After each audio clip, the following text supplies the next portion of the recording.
mình ghét không rất là hôm nay mà kéo lúc ghét và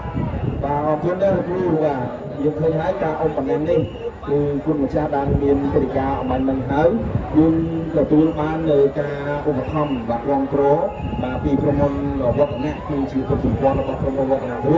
បាទវាយកទៅលើគ្រប់វិស័យដោយសហគ្រិនខ្មែរសុខសាន្តហើយក្នុងនោះយើងមានផលិតផលរហូតដល់23មុខបាទក្រោមប្រាក់សញ្ញាចំនួន5វឌ្ឍនៈគ្រូ Dragon ជាមួយនឹង V Active និង V Cola បាទនេះគឺជាក្រុមហ៊ុនបាទដែលបានចូលរួមក្នុងសកម្មភាពសង្គមបាទសកម្មភាពកីឡារបស់គ្រប់ប្រភេទកីឡាគ្រប់សកម្មភាពទាំងអស់អញ្ចឹងបងប្អូនទាំងគ្នាចាប់គុំទៀតបាទគ្រូជួយចម្លើសានជ័យរស្មីទីតុងបាទគឺមកជួយចង្វារីធានីភ្នំពេញជាមួយនឹងទឹកសេរីបាទរការកោងពីមុខទទួលគូទុកទាំងពីរនេះនឹងធ្វើការអុំបាទបាត់ឆាកដើម្បីជាកិត្តិយសបន្ទាប់មកគណៈកម្មការបច្ចេកទេសរបស់យើងលោកនឹងចាប់ដើម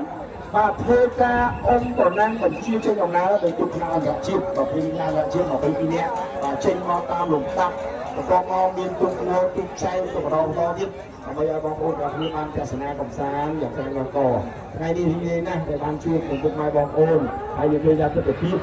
នៅមាត់ទន្លេដែលនៅជែងនេះ